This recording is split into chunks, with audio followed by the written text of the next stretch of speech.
recording. Good. Start the stream. Hello, good evening, and welcome to Quiz of the Day. The BBC have yet to send me a cease and desist letter, so that's what I will continue to call this. Joining me tonight, I have who I think is one of the brightest and best young quizzers right now in the country, Robert Crawley, and a man who... I thought you were going to say me.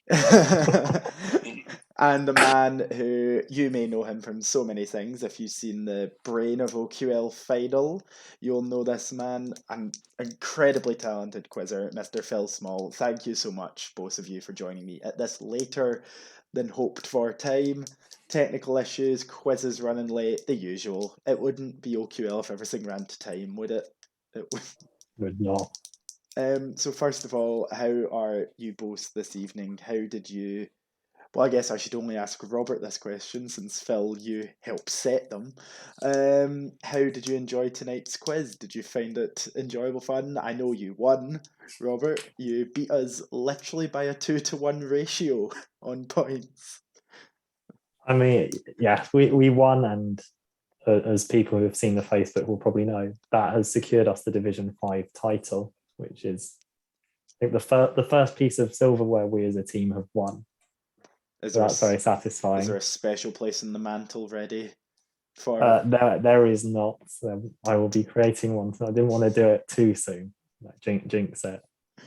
And then what about yourself, Phil? How do you feel tonight went, just from a setter's point? Have you looked at any stats yet? Seen any results? How do you feel it went? I haven't seen any. Yeah, I haven't seen any stats. I was hoping the stats may have appeared before we had this conversation. I may have been able to, don't know, defend the team or otherwise based on what we saw. But yeah, I don't really have a feel for it, to be honest.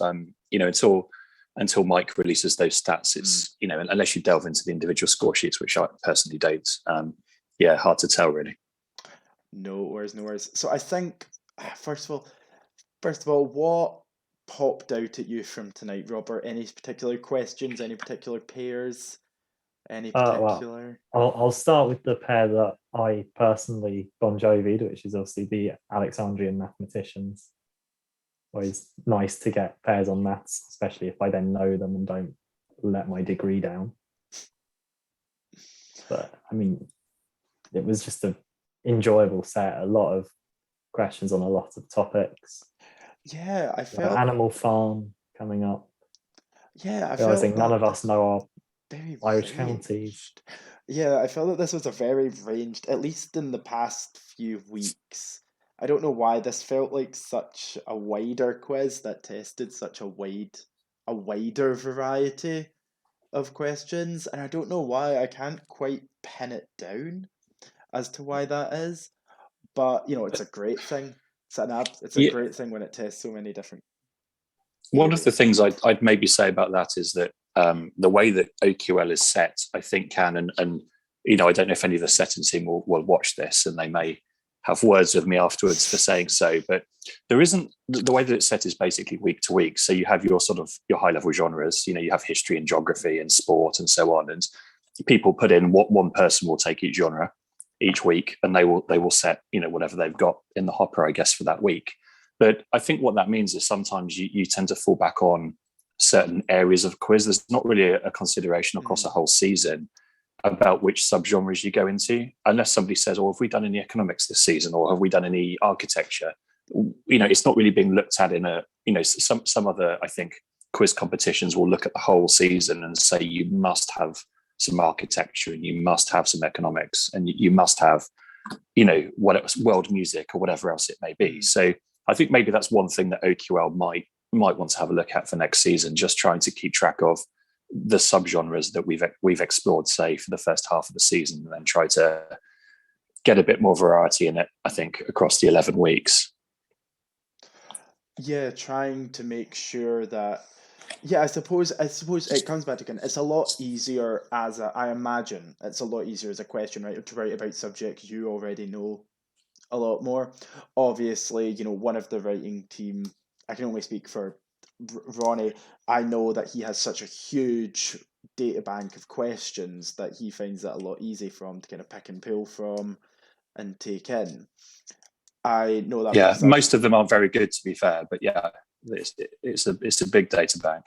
I'll give them that. I've used that data bank to set loads of questions before. I used it to pick last year's Glasgow UC team. I took 100 of Ronnie's higher brow questions, things that I think UC would like, and put them in to test there. So I think, yeah, do you find it hard then as a quiz setter to try and write stuff out with your own comfort area, perhaps? Do you find that you'll always find yourself coming to more comfort zones of questions to write within?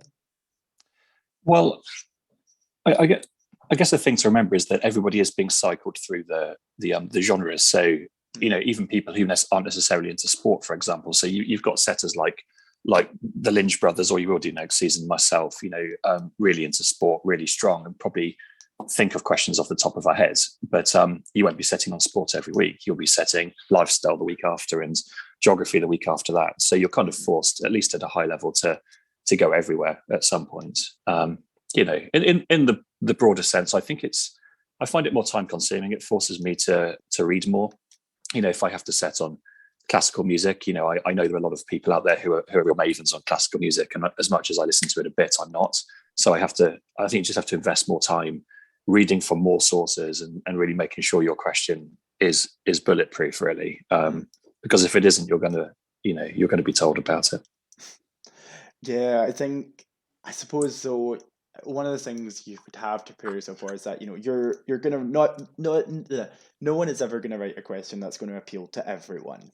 No one's ever gonna write the perfect question that everyone will like and everyone will get without being accused of it being too easy. Because I'm thinking, oh, I could write what's 1 + 1. 99.9% of people would hopefully get that. But then you run into traps of, oh, well, this is too easy then. There's no challenge, there's no difficulty in a question like that. Something like that. So obviously, I suppose that's where this idea of levels in our questions come in and the hardness scale of them. So can you talk us through a bit at all about how you try and balance that and making sure not all the questions are impossible to get, but that they're not all gimmies Sure. and everyone's getting full houses? Yeah. So I think a universal truth about quizzing is that everybody sets too hard on their own subject. And I think it's very hard to avoid that, really. Even if you know it, it's such a subconscious bias. It's very hard to get away from it. So, I think people who I'm going to go back to sports as an example, but people who are good at sports quizzing always set sport too hard. I mean, it just because they forget that some people just they're not into it at all. So what they think is a level 2 question is actually, and when I say level 2, I really mean statistically. I mean, you're aiming for each of these levels. So every genre has a pair. It's level 1, level 2, level 3, and level 4.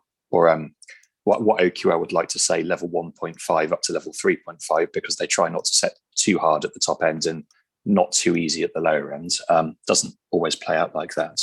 But everybody sets to those levels 1.5, 2, 3, 3.5, and then the other setters will all get a chance within the spreadsheet to comment basically on and give feedback on the pairs. And there's someone like myself, so I'm setting next season, but this season I was just vetting, so I just read all the questions and told them what I thought. And in that, you get a lot of discussion about what level they should be at and whether or not they're balanced. And then once you've gone through that, there's a play test as well. So usually the weekends beforehand, there's a play test, and there's a game actually played out in real time, and then you get all of this bolus of feedback from the play testers as well. So you have a lot really there to work with, and then it becomes apparent that some pairs are just troublesome, and we might wrestle with them for 3 days before we settle on something. So let me ask Robert this then. Has there ever been a time that you felt, because obviously, so what would you say is your specialist kind of out of the plethora of OQL that it offers you from week to week? What would you say is your shining subject that you get? It's hard because I think the one I probably have the best chance of getting the level 3s and 4s, or 3s and 3.5s in, is probably science. But then that depends on which science they end up in. if it's maths or chemistry, I'm a lot more likely to get it than physics. And if it's level 3 biology, you can basically just give those 2 points goodbye. So then is there times where you've gotten this this 3.5 maths question, and even you're finding it quite easy, and at that point in your head you're thinking, oh, that wasn't hard at all, why was that level 3? Like, it's a conversation we were having a few weeks ago on this, and that idea of, if it's something you're going to think it's easy. If it's something dead, you're always going to think that that's quite easy, something like that. But yeah, so I think moving almost deeper now into questions about how hard you set the quizzes and all that, and how difficult they are to find. Obviously, I suppose you're not wanting people to not get these and be awful at quiz. That would just be awful. Sitting down for an hour and just being told incorrect, absolutely everything. But then, is there something that you're not wanting to make it? I don't know where I'm going with this at all. It's very late and my train of thought is just going in all directions. Let me think. So tonight's quiz, let's pull this up and have a look. There was a lot of widespread. Yes. There was a lot of widespread knowledge. Whilst you're formulating your question, I'll just say, one more thing about OQL particularly is that it has so many divisions.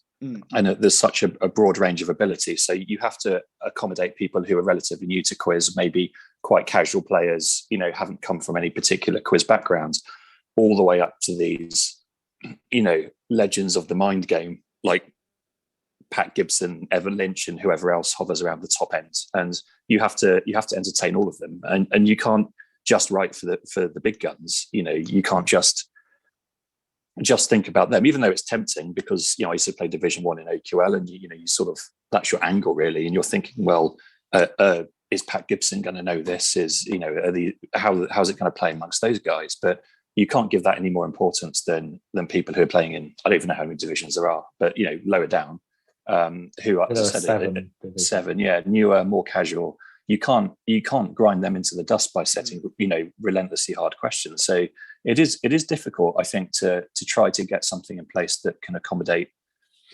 both ends of that spectrum. Even then, I think there is a very good job done there, because if you look at it from across the divisions and that, there is always kind of a steady, no one's ever scoring nothing, as you go further down and things like that. And people are always getting quite good scores. And sometimes you see it, a Division 2 team has a bad week, but a Division 6 team have done absolutely amazing in that quiz, and they're putting really high numbers on the board.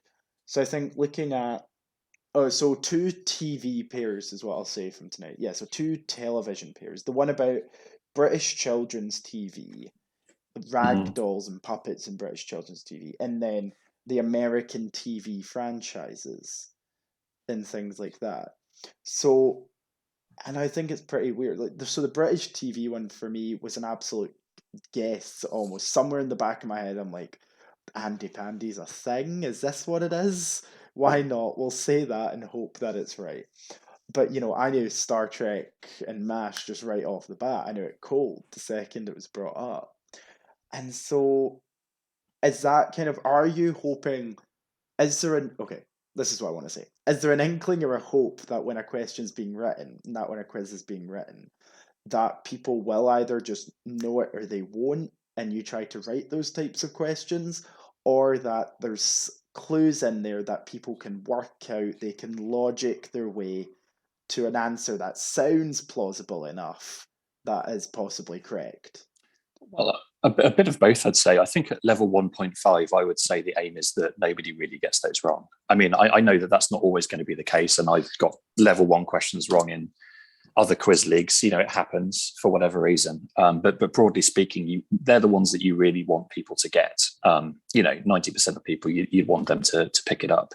And then as you sort of go up, so like level 2, you obviously have scope to add and subtract clues to try to pitch it in the area you want it in. So I'm just looking at the spreadsheet. So I know Bagpuss, there was a bit of discussion around, I think it originally said pink and white striped cat or something, and that was taken out because it was thought to be perhaps too much of a shoe-in for level 2. So it was just cloth cat.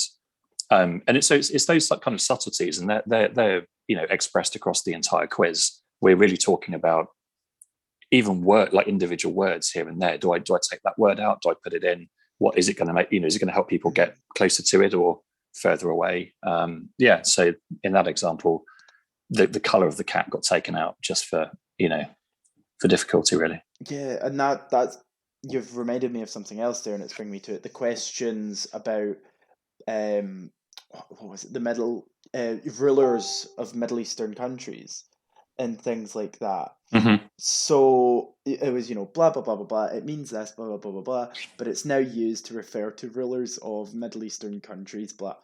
I think that could have ended there, and that was absolutely fine. And then it had the kind of tail off, the cliff dive of, like Brunei and Oman.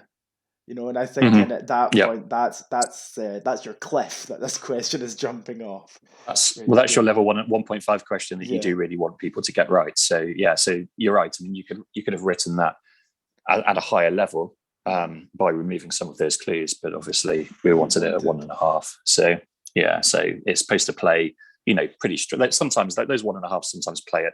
If you look at the stats, it's basically the average number of points scored on that question. Sometimes they're even got everywhere in the league. You get 2.0 averages, which is okay. I mean, that's at the very top end, of course, but I don't want anyone to walk away with no score. I mean, how demoralizing and what I mean, you want people to feel like there's nothing better in quiz than getting a question right, is there? So you do want everybody to leave feeling that they've got, made a contribution, enjoyed their evening, and will be back next time. Whilst you're on TV, one more thing. Sorry, Robert, to talk so much, but I was just looking at the next. This is a kind of example of the kind of thing that happens. So the pair on Agatha Raisin and Grantchester, I'm assuming that stayed in for the quiz tonight. Yes. Yeah. So I personally have never heard of Agatha Raisin, but I've seen Grantchester. So I was like, well, I don't watch a lot of terrestrial TV, but Grantchester to me seems a bit easier. And then I think there was maybe had a bit of support there. I think no, it's maybe about half and half. And then the playtest said Grantchester was much harder than Agatha Raisin. I think that was the feedback. So we sort of sat there like, well, what on earth do we do? I mean, the playtesters are telling us, Grantchester is too hard. I'm sat there thinking, I've never even heard of Agatha Raisin. Like, what do you base your decision on, really? Because we're getting a sort of 50-50 split from everywhere. And I don't know how it played in the end, but we thought about some other options. But then we thought, well, are we just trying to problem solve for something that isn't really a problem? Maybe it's just fine. I mean, who knows? So we just let that one roll. But it's not always clear, even when you've got, 7 people giving feedback and then a full playtest and an editor, what to do with a pair. You see it in the discussion group as well. There's almost every week someone says, I found this pair unbalanced because this half was much easier than the other. And then you get 2 people coming in and saying, actually, I found the other half easier. Mm. And what is your personal opinion on that, Robert? When you find that one half is a lot easier than the other, a lot harder, especially if you're in that seat where you get what you feel is the harder of the two. It's never nice to feel like, I'd have got the other half easily. That was just hard done by. But usually you find out the stats come out and there was like a 0.15 difference in the scoring, and it was pretty balanced anyway. I find that people are so sorry. Occasionally you do get one pair that does come out unbalanced, but it's like one pair across the season. Unless your match was decided by like 1 or 2 points and that pair made the difference, at the end of the day, you don't really, you move on, you forget it by the next week. The setters aren't perfect. There are lots of you, but every so often something's going to slip through. Yeah. There was somebody the other week. I feel like people just cling to their own opinions so much that somebody was saying that he was sort of really lacing into this pair, saying it was so obviously unbalanced. It was a clear problem. How did it get through? And then the stats showed that there was about 0.1 difference between, the two halves. So it was absolutely fine. And I sort of pointed that out. And he said, yeah, okay, but I still think it was unbalanced.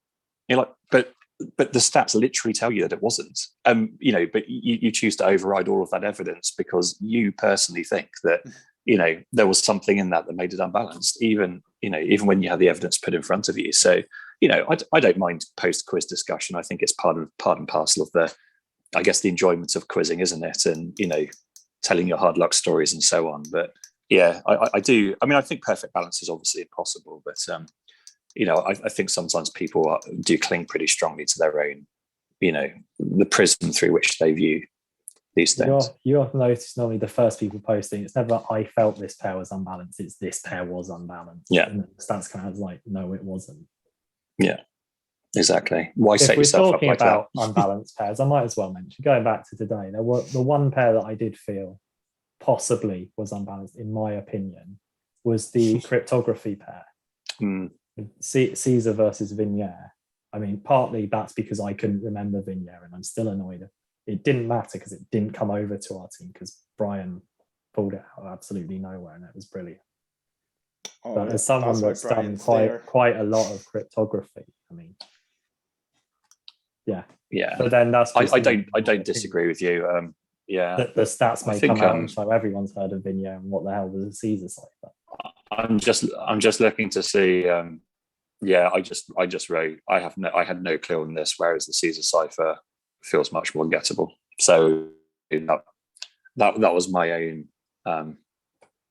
My own take on it. I can't remember if even that was the original question. I think maybe it was something else to start off with. It got changed to Visionnaire. So I think it was definitely part of the discussion. And I think we knew, and this happens quite a lot. The stats come out and you look at the ones that we all look at the ones that are bad. And the setters discussion is not about the good ones to start off with. It's always, oh no, this one played terribly. And they're usually ones that you've talked about a lot. So it is very rare that you get a surprise. You think, yeah, we did really wrestle with that one. And I'm not too shocked that that's the case. And I think you're probably right. I think that the stats probably will show that was a bit off, but But it's one question in a quiz. I mean, maybe the teams that lost by a point can feel hard done by, but the rest of us, we move on. Well, I think, speaking of that, let's look at some of that because a lot of things were decided tonight in the OQL division titles, the overall title, and I want to pull this up. So we said last week going into it that it was the top two teams in the league facing off in the final day. Almost poetic that it's ended up like that. So it was Mangoes versus Motley Crue. Yes, Motley Crue did have to win by a lot. I think almost 30 points they would have to win by their game to claim the title. So they did win the game, but unfortunately they beat Mangoes 50-48. So a very, very high scoring game all around. But obviously, congratulations to the Mangoes taking their first ever Division 1 title and a very strong season by all of them, all very, very amazing quizzers. Yeah. It's nice to see somebody new win, I think. I think they're the fourth team to win in the 7 seasons. So the team I used to play for won, I think, back in the Big Trouser era. Season 4 and 5, and I think Paul Sinhar's team, Quiz Machine, Kills Fascists, won 3 times. So seasons 2, 3, and 6. 2, 3, and 6. Yeah. So I think you over those 5 seasons, you just had two people who won. But the league has I mean, broadly speaking, got stronger. It's got a lot of really good players in it now, and obviously, like Mangoes have got. I mean, they're a good team overall, but they've got Evan Lynch, who's British champion at the moment, and I think Evan won he was top of the individual standings. I'd have to check that, but if he wasn't top, he was certainly second. I think he of the players that qualified. So this, and Pat Gibson plays for the team that came second, whose name escapes me. The Motley Crue. So again, don't really get any better players than him. So I think the quality. I mean, I played way back at the beginning of lockdown in season 1, and I think there were only 2 divisions back then, and most sort of quizzes didn't play OQL. and the quality has just gone through the roof since then. I mean, I think it had to. It would almost be disappointing if it hasn't. We do all this because yes, it's fun and that, but also to improve. I feel like I've came on so much since starting OQL. I started a lowly little 28, 21, and look at me now. I'm 22 and know slightly more. I know a little bit more. Yeah, I think the whole reason that a lot of us do this is to improve our knowledge, is to improve and just constantly get better, and then hopefully put that knowledge to good use, like cricketers from the 80s, which I just refuse to know out of principle. At this point, I just refuse to learn about any of them. Well, there's nothing that gets you good at quiz so much as doing quiz, right? I mean, like I don't personally really revise for quiz, but I can sit there and tell you pretty much. I did a Grand Prix the other week, and I was sat there. I could pretty much tell you where I knew things from. I mean, I could say, I know this because it's come up here, here, and here. And you realise it is quite a sort of cyclical thing. There's only so many things that really get asked about, and you can get up to a reasonable standard, I think, just by knowing the sorts of things that get asked about, and doing it for a few years, and then you realise things just come around and come around, and that just gets you there. It makes a big difference over a season. So experience counts for a lot. I'd say that. I started 5 years ago in Quiz League of London, and I'm I don't know that my stats are that much better, but I definitely feel that I'm way better than I was in 2017. I think as well, it is also, Robert is probably as well, it's also quite a confidence thing as well. You feel a lot more confident and a lot more able to go for things now, because I know when I started, I wasn't perhaps the most confident player, so I didn't feel comfortable taking like big risks or big jumps. It's sort of crucial questions almost, or questions that we had to get. But now I feel a lot more confident to just go for it and hope and see. And sometimes those pull off and they make you feel a bit better about your day. But then yeah, I definitely agree with you on that. I mean, when I first started, that's one of the greater. And then Robert as well, because you're currently in university, you're getting involved a lot in the university style of quizzing and the quiz bowl and things like that. So your highbrow knowledge and your academic stuff side of quiz, not necessarily the pop culture and all that, but all the literature and the science and things like that, and things you kind of have to know. Granted, while the quiz bowl canon isn't necessarily the same as other forms of quiz canon, there is a lot of overlap there, and a lot of, oh well, I learned this from quiz bowl, so I can kind of extrapolate the info and the knowledge and be logical at other things in quiz. Certainly, yeah. I mean, yeah, mainly for the highbrow and the academic stuff, but being a quiz bowl, particularly with the questions, if you can just pick up on one or two facts, often particularly if it's questions like you get halfway through and like, well, I don't know, but at this point I think it might be this, and then you hear the next line, it's like, oh, I know that about this. You then often remember the things before.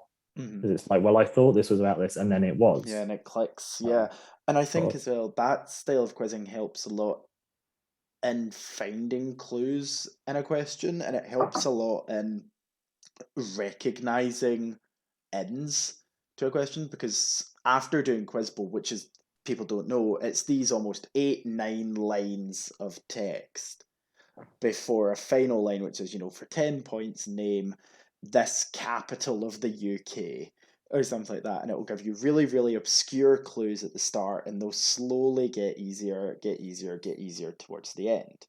So when a question is that long and it's 9 lines of text and you have to buzz in on them, you get really, really good, really, really fast at listening for important things in questions and listening for clues. And that has helped me so much with these OQL questions that are about 3 lines long, that are about 4 lines long, or even the shorter ones where there's not a lot of information to them, but I'm able now to pick out the vital information from it and the important things, and then hopefully let that lead you to an answer. Do you find the same, Robert? Definitely, and I think there's more in the friendly this week for me, but there was the pair on record set in 1988 in the Olympics. Mm-hmm. There was the half sister of Flojo. It's like, well, I know there's another athlete with Joyner in their name. I'll go with them.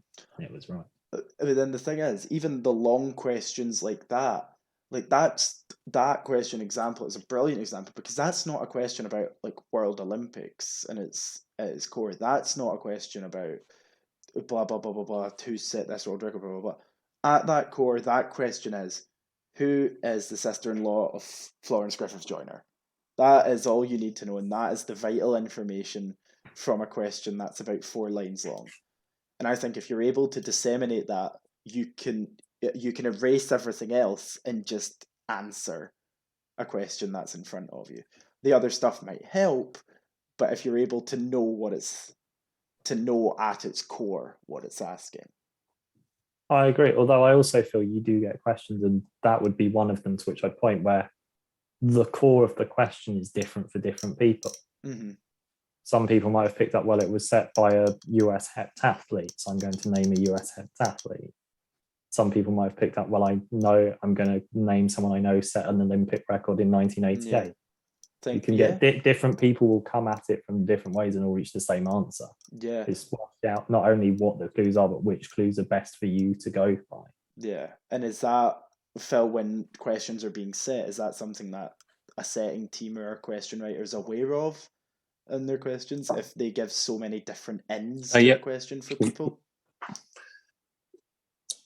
Very, very much so, and excuse me. And I think going back to what I was saying about quiz being quite cyclical. I mean, in all different types of quiz, there are almost like accepted clues or standard clues that you give for certain questions. So I think, like going back to Robert's mathematician, one of them was murdered by a mob in Alexandria in like 415 or something. If you said to a lot of quizzes, mob Alexandria, that's all they would need to know to answer that question. Because that is literally the clue, you know. That, and it's the same for so many different things. I mean, I was playing. I was playing Evan Lynch in, I think, the highbrow competition the other day, and like way better than me at that, and has played tons of Quiz Bowl. And one of the questions was about gadolinium, which none of us got right. And he said, "Well, there is a clue for gadolinium, but they didn't use it, you know, because it's obviously almost sort of standardized in a way." And we do really talk about it, like, so we definitely talk about, well, that's usually paired with that, or that gets asked about more often than that does. And I think we had Irish counties in, Irish county towns in this week, Kerry and Mayo. and I think Kerry and Mayo, and they're two that really do come up quite a lot. And I think the playtesters said they were too hard, and I was pretty adamant that they are two of the sort of 4 or 5 that come up in quiz. So you're very much playing it, not just, there's no reason that like Tralee or Castlebar should be better known than, you know, wherever else, but they are, because they get asked about, you know, far more historically get asked. I've seen them in quiz lots of times, and I think that, you know. Sorry, yeah, go on. But I'm done. I mean, we always call it OQL UK. It is the OQL UK and Ireland. Mm-mm. So if we're going to have questions on UK counties, there's absolutely no reason not to have questions on Irish counties or their capitals as well. Right. Yeah. As a UK player, I accept that those questions are going to come up, and I'm unlikely to know them. But I'm not going to go and moan about and say, "Oh, what is this Irish content doing in our UK course?" No. Because that is what we signed up for. Yeah. As it happened, I didn't get it because I passed to someone else. I would have got Castlebar as Mayo, having guessed it for Kerry, because it was. I know it's an Irish county town because I picked it up from, I think, season 1 of the COQL.